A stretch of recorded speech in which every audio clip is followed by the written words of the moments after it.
There's been a lot of discussion in recent years about how robots, artificial intelligence, algorithms are going to take our jobs, and discussions about the sort of professions that will die out in the years to come.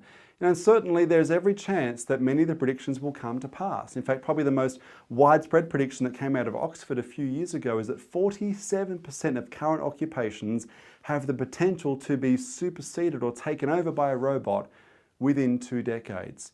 And you might think that sounds unreasonable, even inconceivable, and yet look at how we're already seeing this unfold. Recently, the Dutch bank ING replaced 5,800 staff with automated systems. Similarly, in Germany, the Commerzbank has a plan between now and 2020 to automate 80% of their internal processes as a bank, which will come at the cost of 9,600 jobs. Now, of course, as we talk about how many jobs will be lost, there's always those who look at the silver lining that the cloud has. McKinsey's did some research recently and found that because of this automation, global productivity is set to rise between 0.8 and 1.4% every single year for the next 4 or 5 decades. So we're going to be more productive perhaps, but let's make no doubt about it, there will be people left behind. There will be people in jobs, in roles right now, for whom the idea of retraining to be a software engineer or a systems analyst is not reasonable, is not practical. This is going to be a very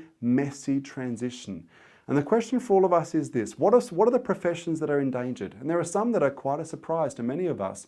Professions like bookkeeping and some accounting services. The challenge for accountants right now, and I work with a lot of them, is they need to shift the way they see their roles. Accountants can no longer just do compliance, just all of the figuring out of books and putting things in the right spreadsheet spot. It's got to be much more than that. Today, for accountants to be relevant, they must be a business coach. They've got to go beyond compliance and be the coach. But it's not just them, it's some legal services. We're finding many professions that are mundane and routine are highly susceptible to being taken over by a robot, by automation, artificial intelligence. And so the question is, what are sort of professions that have got a lot of longevity? Education's a good one to be in. Aged care is going to be a phenomenal one to be in over the next few years. Of course, anything related to the building or the maintenance, the monitoring of the technology that we'll be using will be a smart place to be. But if you were to look at a guideline, I wanted to give a quick guideline in this video. What are the sort of jobs or the sort of skills you need to be developing to future-proof your career?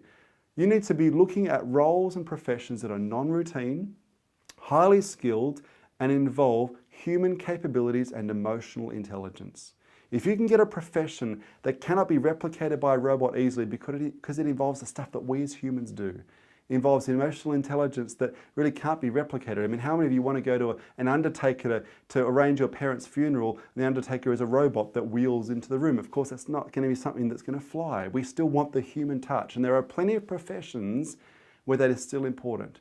And the challenge for many professions who would maybe see themselves as transactional right now, particularly if you're in the retail space, if you're just being transactional, you've got to go beyond that. How do you bring the emotional intelligence in? How do you provide something that cannot be taken over by an algorithm or a piece of software? And that is a challenge for every single one of us in the coming few years.